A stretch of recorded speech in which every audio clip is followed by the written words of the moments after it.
अस्सलामुअलैकुम dear student. आज का हमारा टॉपिक है इक्विलिब्रियम का। तो हम इक्विलिब्रियम को डिफाइन करेंगे। इक्विलिब्रियम के कितने टाइप्स हैं, हर एक टाइप को मुकम्मल डिटेल के साथ। फिर इसी टॉपिक का जो पार्ट 2 होगा उसमें हम सिर्फ कंडीशन ऑफ इक्विलिब्रियम को डिस्कस करेंगे। तो चलिए टॉपिक को स्टार्ट देते हैं इक्विलिब्रियम की डिफिनीशन से। पर आप लोगों से एक रिक्वेस्ट है, वो रिक्वेस्ट ये है कि किसी भी यूट्यूबर की, किसी भी टीचर की, अगर आप वीडियो लेक्चर को देखना चाहते हो तो इसका तरीका ये है कि आप उस लेक्चर को फर्स्ट 3 या 4 मिनट तक देखो।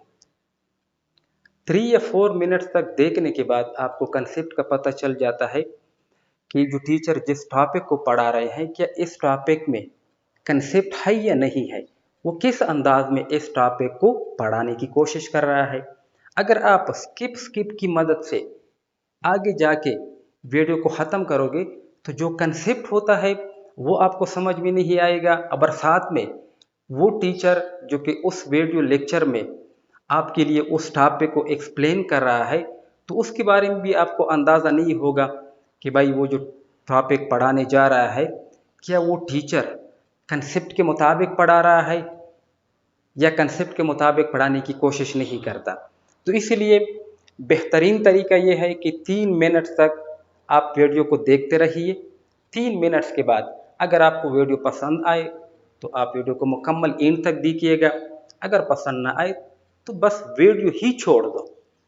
स्किप की मदद से आपका जो कंसेप्ट है वो क्लियर नहीं होगा, उस टीचर की जो लेक्चर है उसके बारे में भी आपको अंदाज़ा नहीं होगा कि वो वीडियो लेक्चर में हमें क्या बताने जा रहा है। तो चलिए इक्विलिब्रियम की डिफिनीशन ऑलरेडी मैंने लिखी है। इक्विलिब्रियम की डिफिनीशन इस तरह है, it is the state of a body in which under the action of several forces and torques there is no change in the translational as well as rotational motion is called equilibrium। अब सबसे पहले इस definition को हम समझेंगे कि इस definition में ऐसा क्या है जिसका समझना हमारे लिए जरूरी है। डिफिनीशन में देखो ना, यहां पर सेवरल फोर्सेस और टॉर्क्स इन दोनों का जिक्र है, साथ में ट्रांसलेशनल मोशन और रोटेशनल मोशन का भी जिक्र है। तो सेवरल फोर्सेस, टॉर्क्स, रोटेशनल और ट्रांसलेशनल मोशन, इन दोनों के बेस पर हम इक्विलिब्रियम को एक्सप्लेन करेंगे।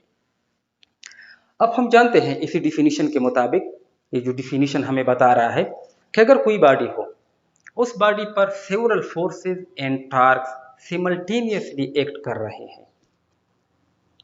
अब दोनों के एक्ट करने के बावजूद, यानी सेवरल फोर्सेस और टॉर्क्स के एक्ट करने के बावजूद, अगर उस बॉडी की ट्रांसलेशनल मोशन में और रोटेशनल मोशन में कोई चेंज ना आए तो इस दौरान बॉडी की जो स्टेट होती है उसी स्टेट को हम इक्विलिब्रियम कहते हैं। अब ट्रांसलेशनल मोशन में चेंज ना आए, रोटेशनल मोशन में चेंज ना आए, इसका मतलब क्या है? इसका मतलब ये है, फर्स्ट हम लेते हैं ट्रांसलेशनल मोशन के लिए।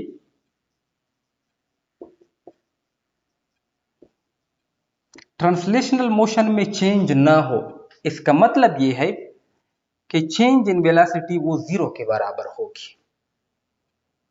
अब चेंज इन वेलोसिटी जब जीरो के बराबर होगी तो यहां पर दो सिचुएशन हो सकते हैं।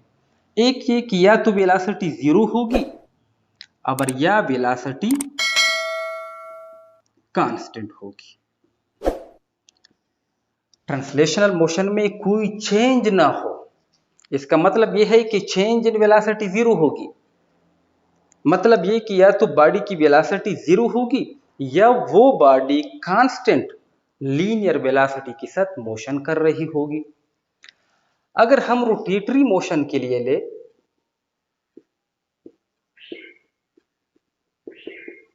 रोटेटरी मोशन के लिए हम टॉर्क लेते हैं और ट्रांसलेटरी मोशन के लिए हम फोर्सेस को। तो रोटेटरी मोशन अगर उसमें कोई चेंज ना आए, टॉर्क अप्लाई है, इसके बावजूद बॉडी की रोटेटरी मोशन में कोई चेंज ना हो, इसका मतलब ये हुआ कि अगर चेंज इन एंगुलर वेलोसिटी वो जीरो के बराबर हो। तो चेंज इन एंगुलर वेलोसिटी यानी एंगुलर वेलोसिटी में चेंज ना हो, चेंज किया हो वो जीरो हो, लीनियर वेलोसिटी में चेंज ना हो, it means delta V is equal to zero के। तो यहां पर भी दो सिचुएशन, या तो एंगुलर वेलोसिटी वो जीरो के बराबर होगी और या एंगुलर वेलोसिटी कांस्टेंट होगी। तो ये दो सिचुएशन हमारे पास आ सकते हैं।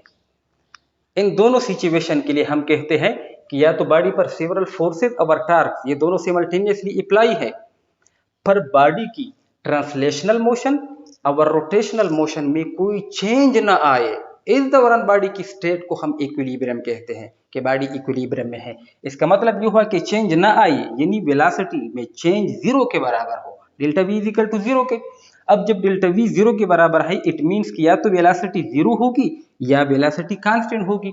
सिमिलरली रोटेटरी मोशन के लिए या रोटेशनल मोशन के लिए चेंज इन एंगुलर वेलोसिटी वो जीरो के बराबर होगी, या एंगुलर वेलोसिटी जीरो होगी या एंगुलर वेलोसिटी कांस्टेंट होगी, यानी उसमें कोई चेंज ना होगा, न लीनियर में और न एंगुलर वेलोसिटी में।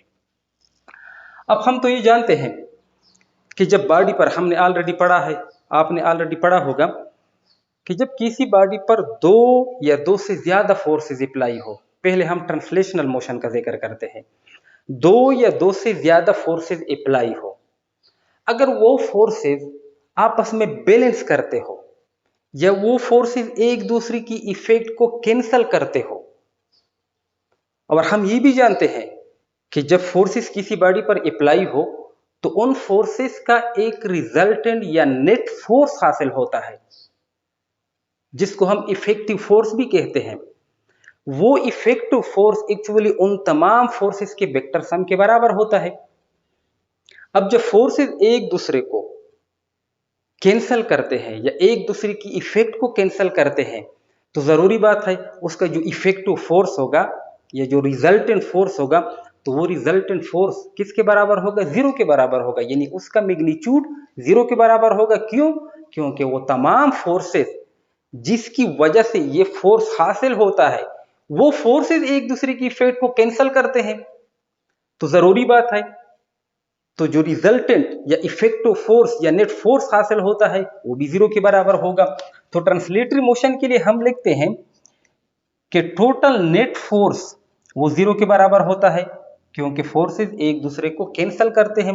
अब जब नेट फोर्स जीरो के बराबर होता है इट मींस कि नेट एक्सेलरेशन जो है लीनियर वो भी जीरो के बराबर होगी according to Newton second law of motion. जब नेट फोर्स जीरो के बराबर तो नेट एक्सेलरेशन भी जीरो के बराबर। तो यहां पर दो केसेस आते हैं कि या तो बॉडी की वेलोसिटी क्या होगी, जीरो होगी, और या बॉडी जो है कांस्टेंट वेलोसिटी के साथ मोशन कर रही होगी।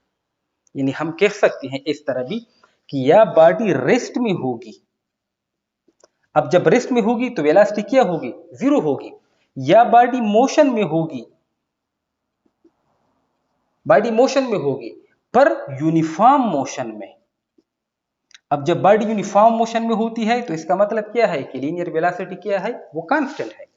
सिमिलरली अगर हम रोटेशनल मोशन का जिक्र करें, टार्क का जिक्र करें, कोई बॉडी है उस पर दो या दो से ज्यादा टार्क्स अप्लाई हो रहे हैं, अगर वो टार्क्स आपस में बैलेंस करते हो या एक दूसरे की इफेक्ट को कैंसल करते हो तो जो नेट रिजल्टेंट टार्क हासिल होता है वो रिजल्टेंट टार्क जो है वो भी जीरो के बराबर होगा, उसका कोई मैग्नीट्यूड नहीं होगा क्योंकि टार्क जो है वो एक दूसरे की इफेक्ट को कैंसल करते हैं।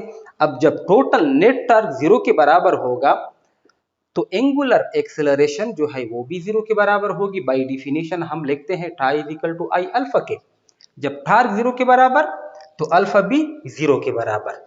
अब जब टार्क जीरो के बराबर टोटल टार्क अल्फा भी जीरो के बराबर तो फिर वही सिचुएशन कि या तो बॉडी रेस्ट में होगी, रेस्ट में, अब जब बॉडी रेस्ट में होती है क्योंकि रोटेशनल मोशन की बात करते हैं तो एंगुलर वेलोसिटी जो है वो जीरो के बराबर होगी, या बॉडी यूनिफॉर्म एंगुलर वेलोसिटी के साथ, यूनिफॉर्म एंगुलर वेलोसिटी के साथ मोशन करेगी। अब uniform angular velocity means omega is equal to constant के। अब इन दोनों सिचुएशन के बेस पर हम कहते हैं कि इक्विलिब्रियम की टू टाइप्स हैं। इक्विलिब्रियम की टू टाइप्स हैं। एक को हम नाम देते हैं स्टैटिक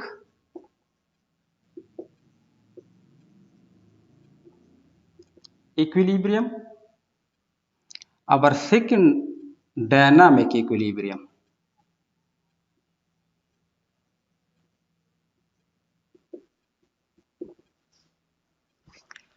अब स्टैटिक इक्विलिब्रियम के लिए ये कंडीशन है, ये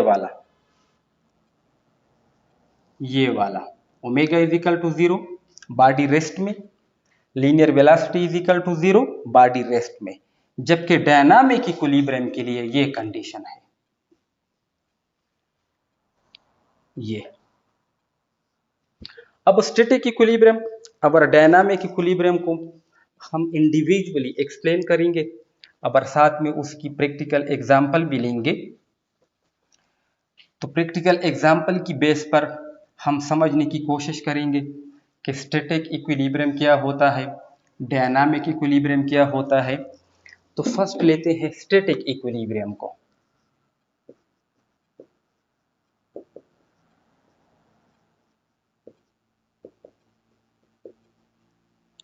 static equilibrium, already static equilibrium और डायनामिक इक्विलिब्रियम में जो कंडीशन है वो कंडीशन ऑलरेडी फर्स्ट स्टेप में हमने डिफिनीशन में एक्सप्लेन किए हैं। तो static equilibrium is that type of equilibrium in which the resultant of all forces, the resultant of all the forces वो बराबर होगा 0 के। अब जब रिजल्टेंट ऑफ ऑल फोर्सेस 0 के बराबर है, इट मीन कि नेट एक्सेलरेशन वो भी 0 के बराबर होगी। और साथ में हम कहते हैं कि बॉडी की वेलोसिटी जो है वो भी 0 के बराबर होगी। जिस तरह मैंने यहां पर लिखा कि स्टैटिक इक्विलिब्रियम में हम ये कंडीशन लेते हैं velocity is equal to 0 body rest में, या यहां पर omega is equal to 0 body rest में। Static equilibrium is that type of equilibrium in which the resultant of all the forces acting on a body is equal to 0 के, that is net acceleration will be equal to 0 के, और body की velocity जो है वो क्या हो, वो भी 0 के बराबर हो। यानी हम कह सकते हैं कि बॉडी रेस्ट हालत में होगी, रेस्ट पोजीशन में होगी। ये हमने लिखा ट्रांसलेशनल मोशन के लिए। अगर रोटेशनल मोशन के लिए हम लेके तो हम इस तरह लिखेंगे कि अगर नेट टॉर्क वो 0 के बराबर हो और साथ में एंगुलर एक्सेलरेशन जो है वो 0 के बराबर हो और साथ में एंगुलर वेलोसिटी जो है वो 0 के बराबर हो, यानी बॉडी क्या होगी, वो रेस्ट में होगी। फिर ऐसे इक्विलिब्रियम को हम नाम देते हैं स्टैटिक इक्विलिब्रियम का, स्टैटिक इक्विलिब्रियम का। यानी स्टैटिक इक्विलिब्रियम को हम दो कैटेगरीज में डिवाइड करते हैं। एक को हम नाम देते हैं स्टैटिक ट्रांसलेटरी और दूसरे को नाम देते हैं स्टैटिक रोटेटरी। अब स्टैटिक ट्रांसलेटरी के लिए ये कंडीशन है और स्टैटिक रोटेटरी के लिए ये कंडीशन है। क्योंकि डिफिनेशन में हमने ट्रांसलेशनल मोशन और रोटेशनल मोशन का जिक्र किया है, तो ट्रांसलेशनल मोशन के लिए नेट फोर्स 0 के बराबर होगा, एक्सेलरेशन भी 0 के बराबर होगी, पर बॉडी की वेलोसिटी क्या होगी, वो 0 होगी, यानी बॉडी रेस्ट में होगी। अगर रोटेशनल मोशन का जिक्र करें यानी स्टैटिक रोटेटरी का, तो टोटल टॉर्क जो है वो 0 के बराबर होगा, एंगुलर एक्सेलरेशन 0 के बराबर होगी और बॉडी जो है वो रोटेट नहीं करेगी, उसकी एंगुलर वेलोसिटी जो है वो 0 के बराबर होगी। यहां पर लीनियर वेलोसिटी 0 और यहां पर एंगुलर वेलोसिटी 0। इस दौरान बॉडी जो इक्विलिब्रियम में होती है उस इक्विलिब्रियम को हम स्टैटिक इक्विलिब्रियम का नाम देते हैं। अब एग्जांपल लेते हैं। फर्स्ट एग्जांपल ये है कि सपोज ये मेरे पास मार्कर है, इस मार्कर को मैंने अपने पाम पर रखा। पाम पर रखने के बाद ये मार्कर जो है ये रेस्ट हालत में है, यानी इसकी वेलोसिटी, लीनियर वेलोसिटी क्या है, वो जीरो है। अब लीनियर वेलोसिटी जीरो है, हालांकि इस पर दो फोर्सेज अप्लाई है, एक तो ग्रेविटेशनल फोर्स डाउनवर्ड डायरेक्शन में जिसको हम वेट ऑफ द मार्कर कहेंगे, और मेरी पाम की नॉर्मल फोर्स जो है वो ऊपर की डायरेक्शन में। ये दोनों फोर्सेज मैग्नीट्यूड में बराबर opposite in direction, resultant force क्या है, वो जीरो के बराबर है। वो इस बॉडी पर एक्ट नहीं कर रहा, F net is equal to zero के, पर बॉडी की वेलोसिटी क्या है, वो जीरो है। वो ये मार्कर जो है ये स्टेशनरी है। अब मार्कर स्टेशनरी है, वेलोसिटी जीरो है, नेट फोर्स जो है ये इसी मार्कर पर जीरो है, और एक्सेलरेशन क्या है, वो भी जीरो होगी। अब अगर इसी मार्कर की मिड पॉइंट को हम कंसीडर करें कि ये एक्सिस ऑफ रोटेशन है, इस एक्सिस ऑफ रोटेशन के गिर्द ये मार्कर जो है ये मूव हो रहा है, रोटेट हो रहा है। अगर हम कंसीडर करें कि दो फोर्सेस यहां पर अप्लाई है डाउनवर्ड डायरेक्शन में, एक फोर्स यहां पर और दूसरा यहां पर, मिड पॉइंट से एक्सिस ऑफ रोटेशन से दोनों की सेपरेशन सेम है, ये डिस्टेंस और ये डिस्टेंस। अब यहां पर टार्क अप्लाई होता है, यहां पर भी टार्क अप्लाई। टार्क की डिफिनीशन क्या है, force into perpendicular distance, force into perpendicular distance. तो ये टर्निंग इफेक्ट पैदा करेगा इस डायरेक्शन में, ये कौन सी डायरेक्शन है, क्लॉकवाइज। ये टर्निंग इफेक्ट पैदा करेगा इस डायरेक्शन में, ये डायरेक्शन जो है एंटी क्लॉकवाइज।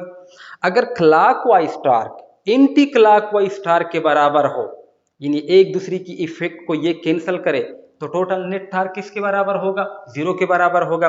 बॉडी रोटेट ही नहीं कर रही, तो एंगुलर वेलोसिटी क्या होगी, वो जीरो के बराबर होगी। टार्क जीरो है, एंगुलर वेलोसिटी भी जीरो है, तो एंगुलर एक्सेलरेशन भी जीरो होगी।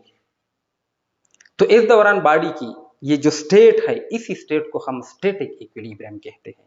अब स्टैटिक इक्विलिब्रियम हम दो तरह का लेते हैं, एक स्टैटिक ट्रांसलेटरी, क्योंकि बॉडी जो है एज अ होल मूव नहीं हो रही, और एक है स्टैटिक रोटेटरी, यानी बॉडी जो है वो रोटेट होने की कोशिश ही नहीं करती। तो फिर इस किस्म की इक्विलिब्रियम को हम स्टैटिक इक्विलिब्रियम का नाम देते हैं। सेकंड वन जो है वो है डायनामिक इक्विलिब्रियम। डायनामिक इक्विलिब्रियम के लिए बकाया दो कंडीशन कि total resultant force acting on the body will be equal to zero के, नेट एक्सेलरेशन भी जीरो के बराबर होगी, पर बॉडी की वेलोसिटी जीरो नहीं होगी। बॉडी की वेलोसिटी जीरो नहीं होगी, नेट फोर्स ये भी जीरो, लीनियर एक्सेलरेशन ये भी जीरो, पर v not equal to zero के। इसका मतलब क्या है कि v is equal to constant, linear velocity क्या होगी, वो कांस्टेंट होगी। ये ट्रांसलेटरी मोशन के लिए। अगर रोटेटरी मोशन के लिए हम लेके तो लिखेंगे कि टोटल नेट टॉर्क वो भी जीरो होगा, एंगुलर एक्सेलरेशन ये भी जीरो होगी, और साथ में ओमेगा जो है वो नॉट इक्वल टू जीरो होगी। इट मींस ओमेगा क्या होगी, वो कांस्टेंट होगी, एंगुलर वेलोसिटी जो है वो कांस्टेंट होगी। तो dynamic equilibrium is that type of equilibrium in which the resultant of all the forces acting on a body is equal to zero. It means net acceleration जो है वो भी जीरो के बराबर होगी, पर velocity of the body is not equal to zero. velocity of the body क्या है, वो कांस्टेंट है। यानी हम इस तरह कह सकते हैं डायनामिक इक्विलिब्रियम में कि बॉडी पर जितने फोर्सेस अप्लाई हैं या जितने टार्क्स अप्लाई हैं, उनका नेट जो है वो तो जीरो के बराबर है, पर इसके बावजूद हम देखते हैं कि बॉडी या तो लीनियर वेलोसिटी के साथ मोशन कर रही है या एंगुलर वेलोसिटी के साथ मोशन कर रही है, दोनों सिचुएशन में। अब अगर लीनियर वेलोसिटी के साथ या एंगुलर वेलोसिटी के साथ मोशन कर रही है, तो ये दोनों क्या होंगे, वो कांस्टेंट होंगे, क्योंकि टोटल फोर्स या टोटल टार्क वो जीरो के बराबर है। टार्क की वजह से तो एंगुलर वेलोसिटी में चेंज आता है, फोर्स की वजह से तो लीनियर वेलोसिटी में चेंज आता है। अब जब फोर्स जीरो है, बॉडी की जो वेलोसिटी है उसी वेलोसिटी से वो जाएगी, उसमें चेंज नहीं आएगा। सिमिलरली एंगुलर वेलोसिटी, बॉडी जो है वो सेम कांस्टेंट एंगुलर वेलोसिटी के साथ रोटेशन करेगी। फिर इस दौरान बॉडी की जो स्टेट है इन दो कंडीशन के लिए, फिर उस स्टेट को हम नाम देते हैं डायनामिक इक्विलिब्रियम का। यानी डायनामिक इक्विलिब्रियम जो है वो भी दो तरह का है स्टैटिक इक्विलिब्रियम की तरह। एक को हम नाम देते हैं डायनामिक ट्रांसलेटरी, और दूसरा जो है वो डायनामिक रोटेटरी। अब डायनामिक ट्रांसलेटरी और डायनामिक रोटेटरी, डायनामिक ट्रांसलेटरी के लिए ये कंडीशन और डायनामिक रोटेटरी के लिए ये कंडीशन। यानी हम लिख सकते हैं, अगर हम लेके स्टैटिक ट्रांसलेटरी और स्टैटिक रोटेटरी, स्टैटिक ट्रांसलेटरी के लिए हम लिखते हैं कि v इक्वल टू 0 के, a इक्वल टू 0 के। स्टैटिक रोटेटरी के लिए हम लिखते हैं angular velocity omega is equal to 0 के और angular acceleration is equal to 0 के। अगर डायनामिक इक्विलिब्रियम के लिए हम डायनामिक ट्रांसलेटरी और डायनामिक रोटेटरी की बात करें तो हम कहते हैं डायनामिक ट्रांसलेटरी के लिए हम लिखते हैं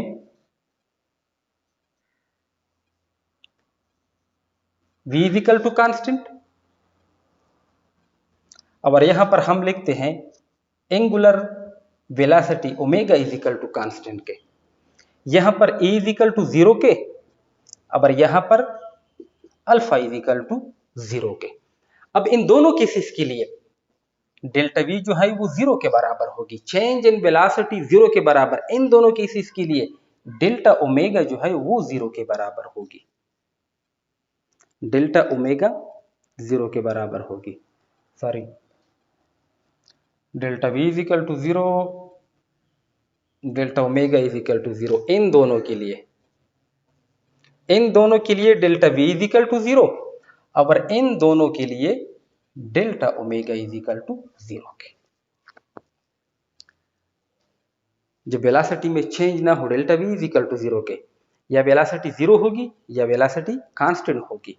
अब इन दोनों के लिए अगर एंगुलर वेलोसिटी में चेंज ना हो तो या एंगुलर वेलोसिटी 0 होगी और या एंगुलर वेलोसिटी कांस्टेंट होगी। ये कांस्टेंट है, सॉरी, एंगुलर वेलोसिटी क्या होगी, वो कांस्टेंट होगी। तो अब इसकी एक एग्जांपल लेते हैं। वो एग्जांपल ये है, अगर हम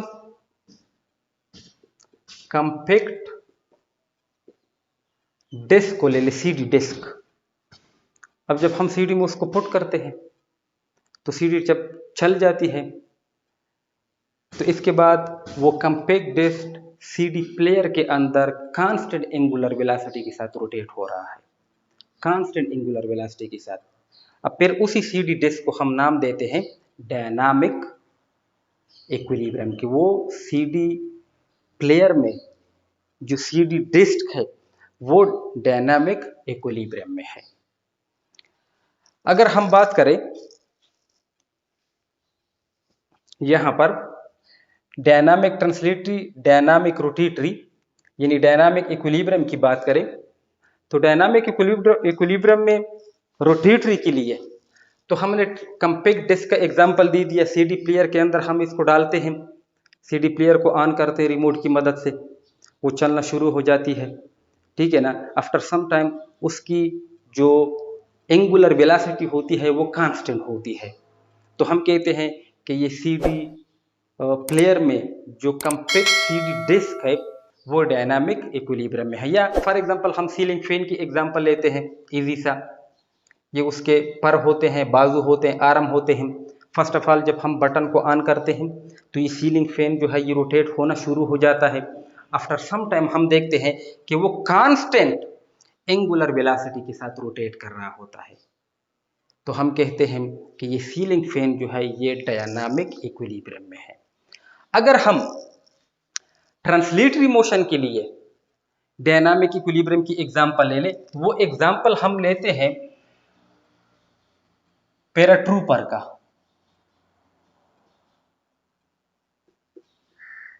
पैराट्रूपर जब छलांग लगाता है एयरप्लेन से या हेलीकॉप्टर से तो वो नीचे आ जाता है। फर्स्ट ऑफ ऑल उसकी वेलोसिटी बहुत ज्यादा होती है, वो बहुत तेजी के साथ नीचे आता है। जब वो पैराशूट को खोलते हैं तो इसके बाद हम देखते हैं कि ड्रैग फोर्स ऊपर की जानिब और उसकी वेट या ग्रेविटेशनल पुल डाउनवर्ड डायरेक्शन में, ये दोनों इक्वल हो जाते हैं और ये पैराट्रूपर जो है ये कांस्टेंट वेलोसिटी के साथ जमीन की तरफ नीचे आना शुरू करता है। अब पैराट्रूपर की जो एग्जाम्पल है, तो हम कहते हैं कि ये पैराट्रूपर जो है ये डायनामिक इक्विलिब्रियम में है, क्योंकि अब वो लीनियर कांस्टेंट वेलोसिटी के साथ नीचे जमीन की तरफ आता है। क्यों? क्योंकि ऊपर की डायरेक्शन में जो फोर्स, डाउनवर्ड डायरेक्शन में जो फोर्स, ये दोनों फोर्सेस एक दूसरे की इफेक्ट को कैंसिल करते हैं। पर बॉडी की वेलोसिटी जीरो नहीं है, पर इसके बावजूद बॉडी जो है वो सम कांस्टेंट वेलोसिटी के साथ नीचे आ रहा होता है। अब वो कांस्टेंट वेलोसिटी के साथ आ रहा है पैराट्रूपर, तो हम कहते हैं कि पैराट्रूपर जो है वो डायनामिक इक्विलिब्रियम में है। तो ये था कंप्लीट डिटेल इक्विलिब्रियम की डिफिनेशन और उसके टाइप्स। तो इंशाल्लाह नेक्स्ट लेक्चर में हम कंडीशन ऑफ इक्विलिब्रियम को पढ़ेंगे। अगर कोई भी पॉइंट मुझसे मिस हो, कभी कभी हमारी दिमाग में कुछ और होता है, जुबान फिसल जाती है, हम कुछ और बोल देते हैं, तो इसके लिए हम माजरत चाहते हैं। बहुत ज़्यादा गर्मी है कमरे के अंदर, जब हम फैन को लगाते हैं तो शोर आता है, इस वजह से फैन को हम बंद करते हैं। तो बहुत ज़्यादा गर्मी है, डिस्टर्बेंस है। तो अगर वीडियो के अंदर कोई भी गलती हो तो हम माजरत चाहते हैं। अब इसके बाद अगर आपको कोई कन्फ्यूजन हो तो आप कमेंट सेक्शन में पूछ सकते हैं, इंशाल्लाह मैं हर एक कमेंट का आंसर दूंगा। तो मिलते हैं नेक्स्ट वीडियो के साथ, तब तक के लिए अल्लाह हाफिज़।